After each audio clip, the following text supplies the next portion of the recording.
I'm excited for today's video. I grew up watching Batman Beyond.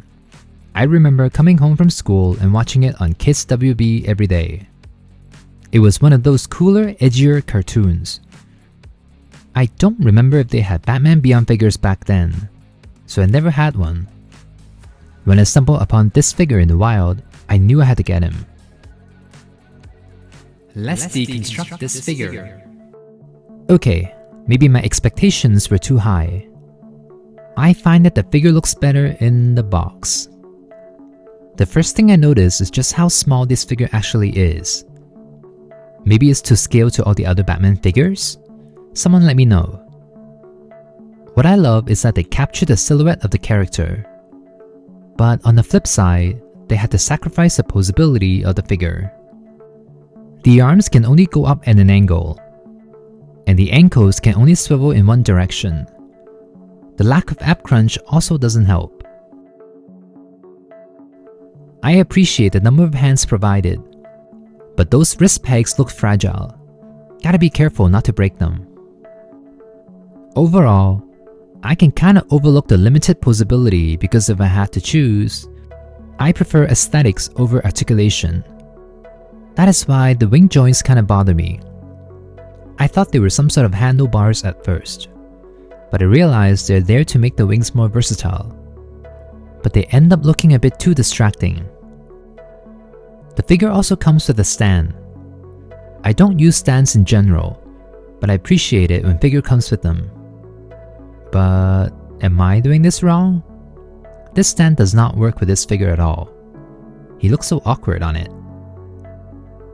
With all that said, I do think they did a pretty good job with the base figure.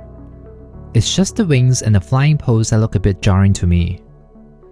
I can't really fix those, but I can add some cel shading to the figure. So, hello, this is Ken. I like making things. Whether it's repainting my figures or making diorama displays, I love making things look awesome. My goal is to elevate my figures so they can shine on my display. Join my DIY venture as I ask myself the same question every week. Can I make it? Last week, I made a display for Daredevil, Matt Murdock, and Kingpin. The display is inspired by the iconic Netflix opening. It's a simple but effective display. Check it out if you're interested.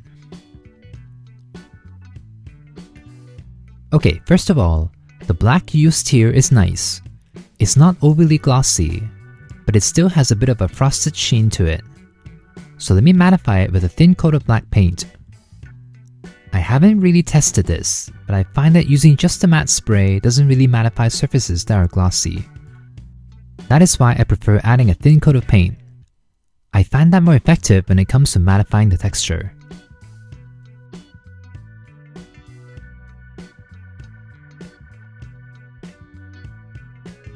Now that the black is not as glossy anymore, it is time to add the highlights. So when I look at reference images, I notice that the cel shading style is pretty consistent. It doesn't seem to shift from scene to scene. The highlights go around the edges of the silhouette. Not my favorite kind of cel shading because it doesn't really work on a three-dimensional figure. But the main reason why I want to add cel shading to the figure is because the Batman face just doesn't look right without the highlights. Or is it shadows? I think it's highlights. The way it works is that it kinda contours the face. And unlike the highlights on the body, the highlight on the face stay in place when Batman turns his head. So in a way, it's actually part of the cowl's design. If I can nail this, I think I can get the cel shading to work. As for the rest of the body, I'm gonna use what I've learned from the animated X-Men figures and kinda draw some lines down the middle. But I'm gonna add a bit of a curve to these lines to make them look more organic. I want the highlights to taper as it reaches the bottom, to emphasize the upside down triangle silhouette of Batman Beyond. Alright, now let me clean up the lines. The thing with cel shading is that everything needs to be at full opacity, and you want to avoid seeing any brushstrokes or soft edges. The good thing is, this can easily be done with a flat brush. I just have to run the brush against the edges until they look nice and crisp. Speaking of crisp, the bat symbol on his chest could be sharper, especially the bat ears. Let me redefine the bat symbol a bit more with the orange red. And while I'm at it, let me redefine the eyes as well. The eyes here are a bit rounded and grey. It kinda looks like he's squinting. But when I look at reference images, Batman Beyond has white triangular eyes. So let me use my fine detailing brush to reshape the eyes and brighten them.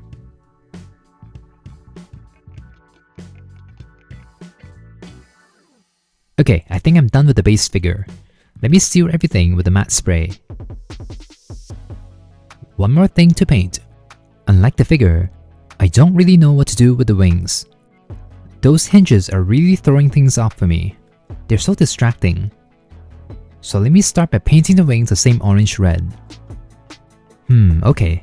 I think what I can do is outline the wings with the black to give it that 2D cel-shaded look. But I'm not going to do the outline all the way around. I'm going to stop at the hinges.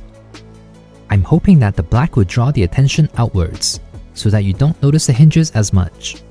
Okay, I'm done. I also added 2 curved lines of the bat wings.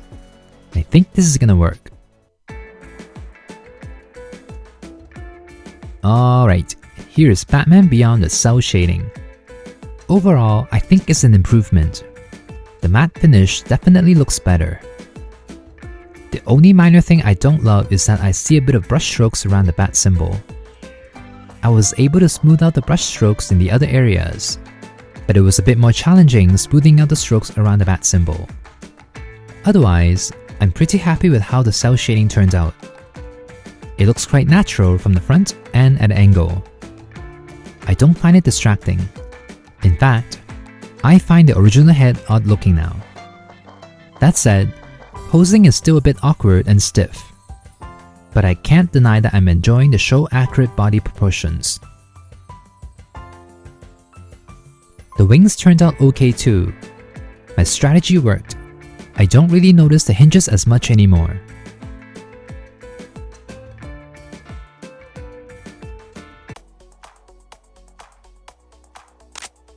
Alright, photoshoot time. Despite not being that fun to pose, I have to give props to just how show accurate the figure is.